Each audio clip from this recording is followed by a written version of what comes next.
মহাভারত। আর্যপুত্র,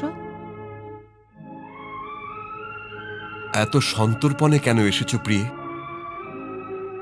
আমি তো তোমার আসবার শব্দ পর্যন্ত শুনতে পাইনি। আমি তো পা টিপে টিপে আসিনি, কিন্তু কিছুদিন ধরে আমি অনুভব করছি যে আমার পদধ্বনির দিকে আপনার নজরই যাচ্ছে না। আগে তো আপনি নিজের সব চিন্তা আমাকে বলে হালকা হতেন। কিন্তু এই চিন্তার কথা আমি নিজেকে নিজেই বলতে গিয়ে শঙ্কিত হচ্ছি গান্ধারী।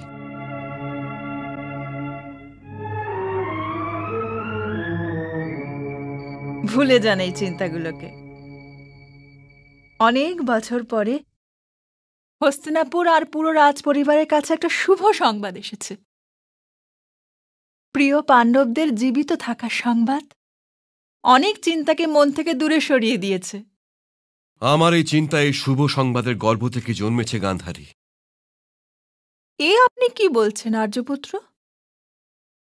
আপনি কি এটা জানতে পেরে আনন্দিত হননি যে পাণ্ডবরা জীবিত আছে? হ্যাঁ, খুবই আনন্দিত হয়েছি, কিন্তু চিন্তিত হয়েছি। কিন্তু এই চিন্তার কারণ? আমার সমস্যা এটাই গান্ধারী যে আমি কিছুই দেখতে পাই না। আর এই জন্যই আমি বুঝতে পারি না কে আমাকে সত্যি বলছে আর কে মিথ্যে বলছে। তুমি তুমি তোমার চোখের বাঁধনটা খুলে দাও গান্ধারী। না আর্যপুত্র, আমার তপস্যাকে ভঙ্গ হতে দেবেন না। আপনার চিন্তার কারণটা বলুন। চিন্তার কারণ এটাই হলো আমার পুত্র মোহ।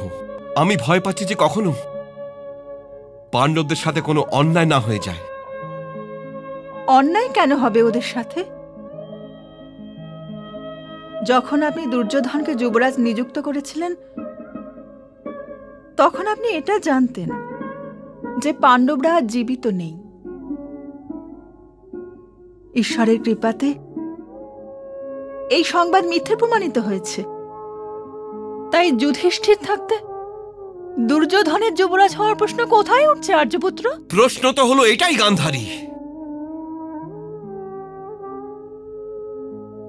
তুমিও দুর্যোধনকে জানো আর আমিও দুর্যোধনকে ভালো করে জানি। ও যুধিষ্ঠিরের জন্য নিজের এই স্থান কখনো শূন্য করে দেবে না।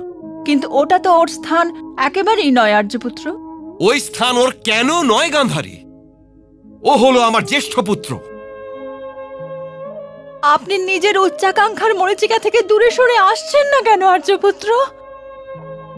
এখন এই মরীচিকা থেকে বেরিয়ে আসতে মন আর চায় না গান্ধারী,